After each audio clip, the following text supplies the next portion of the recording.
Welcome to Manufacturing Matters, a podcast sponsored by Simsbury Bank. Hi, my name is Martin Geitz. I'm president and CEO of Simsbury Bank, and we are delighted to be offering a series of podcasts focusing on manufacturing in Connecticut. I'm joined today by three experienced and knowledgeable people who are active in the manufacturing sector of our economy. Dr. Jim Lombella is president of Asnuntuck Community College and Tunxus Community College. He currently serves as a steering committee member for New England's Knowledge Corridor and is a college representative for the North Central Connecticut Chamber of Commerce. He's also on the board of directors of Capital Workforce Partners. Chris Holm is the vice president of human resources at Mott Corporation in Farmington. He brings a global viewpoint to our discussion today with extensive experience in Asia, Europe, and Latin America. Joe Vrabely has been involved with the Connecticut manufacturing scene for more than 35 years. He's the founder and owner of Atlantic Steel and Processing in Waterbury. He is a senior member of the State Board of Education and its chair of legislation and policy. Joe is past chair of the Connecticut Technical High School System, and he serves on the executive committee of the Waterbury Workforce Investment Board and is past president of the Small Manufacturers Association. Gentlemen, welcome all. We're here today to talk about manufacturing jobs, supply and demand, and perception of manufacturing jobs in the state, and opportunities for our state residents to take advantage of this incredible growth in manufacturing that Connecticut is currently experiencing. The Connecticut Department of Labor recently announced that over 6,300 jobs were created in 2017 in the manufacturing sector of the economy. We hear from manufacturers across the state that there may be up to 20,000 unfilled jobs today, and we know, for example, the Electric Boat has announced that they're going to be hiring over 30,000 people over the next several years. So clearly there's huge demand for manufacturing jobs, yet the supply appears not to be there. Is it true that the supply isn't there, and what has led to us having this mismatch between supply and demand, and how are manufacturers coping? Joe, would you like to start off Martin, there? thank you, and it's good to be with you guys. The numbers that you state about unfilled manufacturing jobs, I think that number is a little low. I think the number out there is significantly high. I get calls every week from fellow business owners that are looking for skilled people. And, you mentioned Electric Boat. Their hiring needs are going to be significant. The problem, Martin, has been around for a while. This isn't something where we've had a shortage of skilled workers overnight. This has been happening for quite some time, and I think it's starting to escalate for a lot of reasons. One, our workforce we're aging. I mean, I'm 60 years old and tomorrow's another day, so I'm not getting any younger. And a lot of people that I run around with in the manufacturing community are in the same boat. And so, it's in our vested interest to bring youth into our manufacturing organizations. You couple that with the fact that the economy is improving. We went through a tough time in 08 and 09, but we're getting those jobs back and we're growing. So we definitely have a disconnect between our growth and our ability to attract a young, skilled workforce. And I think it's a great career. Obviously, I've done it my entire life. I think a young person with some manufacturing credentials or somebody that has gone through a technical high school or community college, seriously, with some overtime right out of school, you can make $40,000, $50,000, $60,000. So Connecticut has some great things happening in the manufacturing sector of the economy. But Chris, this shortfall between the number of qualified applicants for the jobs that are out there and our ability as a state to continue to grow this part of our economy, is our success being threatened by this mismatch? Our success is being threatened. I think that, to Joe's point, we have some great opportunities that our sector has to be much more proactive in communicating. We can attract people to our sector readily. We have excellent intellectual challenges for young people. We have excellent earning challenges. We have excellent career challenges. And, we can, in fact, bring strong careers to a very young demographic, quite frankly.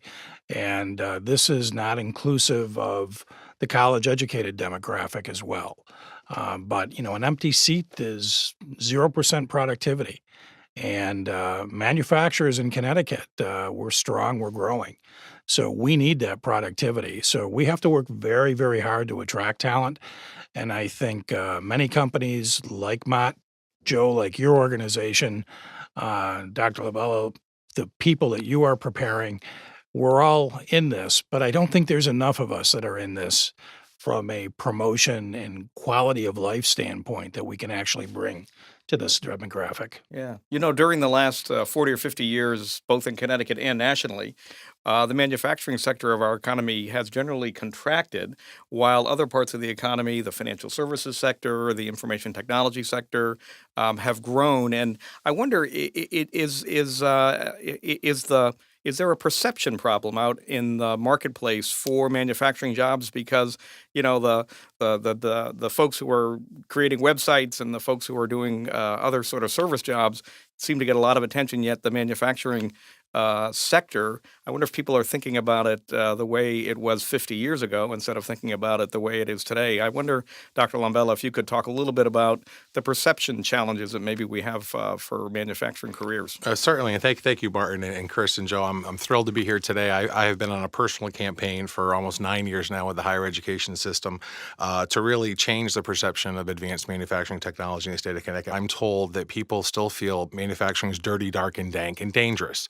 I was with a group of students the other day, and I asked them to raise their hands of how many of them had a parent or a guidance counselor actually suggest they go into the field of manufacturing. And I think out of maybe 40, 50 individuals in the room, 2 raised their hands. It truly is. We need to change the perception of the opportunities in advanced manufacturing. I tell parents every day, and I tell educators and guidance counselors as well, manufacturing is not dirty, dark, and dank. Manufacturing is robotics. It's high tech. It's touch screens. We need to get more students involved in tours of manufacturing companies. We need to get more students involved in exposing them. One of the things that we're doing at Nuntuck, and I actually do on my operational dollars, is I send out 3 instructors to 5 different school systems, and we're touching over 2,000 youngsters at this point, starting in the sixth grade. And in those school systems, we put tabletop CNC machines, we put CAD and CAM software packages, blueprint reading, 3D printers. And just like we've done for years with home economics and woodworking, these students are now being exposed to all of these advanced manufacturing. And the thought process really is that they're bringing home projects from 4th, 5th, 6th grade, all the way through the 10th grade. They're bringing home projects to mom and dad are seeing what a 3D printed object looks like and what they're creating on a CNC tabletop machine and so forth. And hopefully that's going to help change the perception.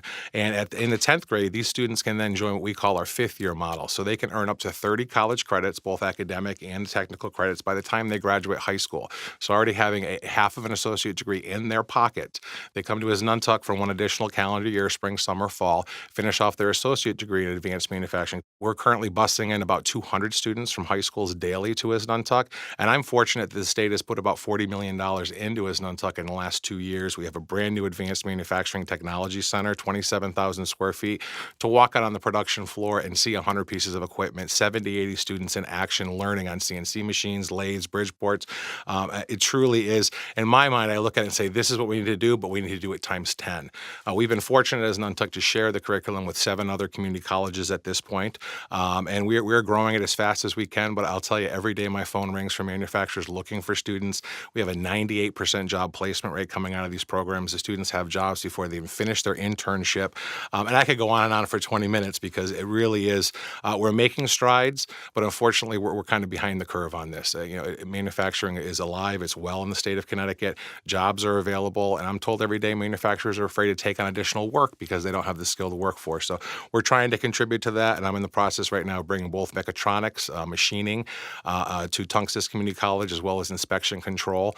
And, these students are, and I see it every day, getting jobs $50,000, $60,000, $70,000 a year. I had a student come up to me the other day and tell me she's now a team leader with Pratt & Whitney. She's earning over $70,000. And she said, President Lombella, I want you to know I just put a down payment on a house. And I looked at her and I said, did you stay over the Massachusetts border, or are you now in Connecticut? She said, I put a down payment on a house in East Windsor, Connecticut. Yay. So there's a little example of kind of showing the migration that we're helping pull people into the state. But a lot of our workforce does come from Western Mass, and Connecticut sits 2 miles, or Nuntuck sits 2 miles on the border from Massachusetts. So a lot of our workforce A lot of our training comes from there too. And when I'm finding those individuals are then moving to Connecticut. So, so many different levels of manufacturing and opportunities here in Connecticut. But those are exciting. Those are great. Well, I thought your examples also of things you're doing with students to have them, bring home and share with their families and parents, what they're learning in school is really a great way to change perceptions. The technical high school system in Connecticut is 105 years old, and really one of the most developed programs in the country. And I'm wondering, Chris, if from your perspective at Mott, do you see that educational opportunity as a plus, and are there other ways that we ought to be trying to leverage that even more? We see the vocational education system here at the secondary level as absolutely critical. And, I think we have two challenges here. Companies have really taken a short term view of talent acquisition. And I think it's time to step out of that and operate as corporate citizenship and be part of the advocacy of reaching out in the schools to the parents. Dr. Limbella, you brought up at sixth grade. Having been a member of the Board of Education in an upstate New York school district, the superintendent and I put together a job shadowing program that started at that middle-aged level because that's where the influence is on career choices. And that's where the engagement begins, not only with the student, but with the student and the parent. What better way to drive it than have the student excited and have the parent react as opposed to the other way around? The obligation that Mott and perhaps companies like us, we're not a giant company, but we have to step outside of our house and be part of a campaign and be active with being present. And that's one of the reasons I'm here, because we see that need and we see it's not a short-term need.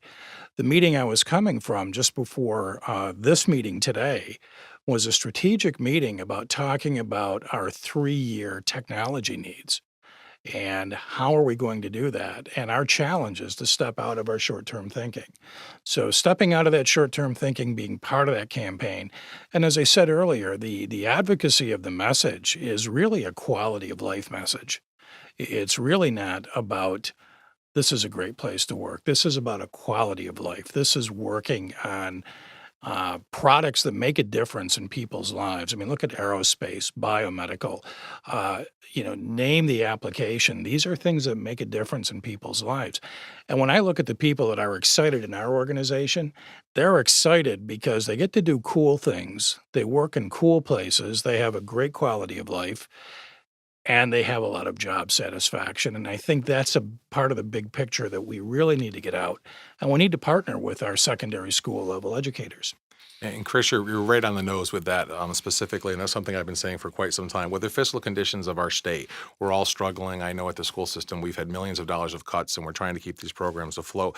And I talk to manufacturers every day, and having been in the manufacturing sector, I know what it costs to recruit and what it costs to interview and then get an individual in the door and then start doing training and invest 3 months of time into them for them to decide manufacturing might not be for them. And so if we can find some sort of model that's going to work where manufacturers are willing to maybe put some money up front, help us with the program, but every semester they have access to individuals coming out with the skills they need to be able to train and hire them. So those in my kind of perfect world, that's the model that I see. And I agree. And the one constituent we cannot miss is not just the parent and the student. It really is the guidance counselor and the educators. I actually had a guidance counselor say to me 2 months ago that I have 2 students right now, President Limbella, they're struggling in school. They're having trouble academically. I think manufacturing is the route for them. And I looked at the individual. I said, no, we're talking, these individuals need to know math. They need to be able to have critical thinking. These are for our academically students that are excelling.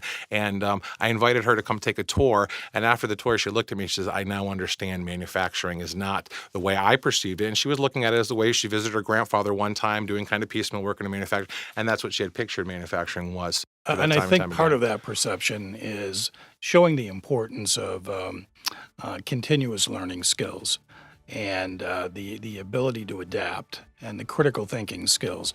Because once our guidance counselors and instructors have that understanding, they can better articulate the challenge and the reward of the manufacturing environment. Well, thank you very much, gentlemen. We have still much more to talk about, but we've run out of time for our first podcast. So please join us for our second podcast coming up shortly with the same three gentlemen, and we'll continue talking about the great opportunities for manufacturing in Connecticut.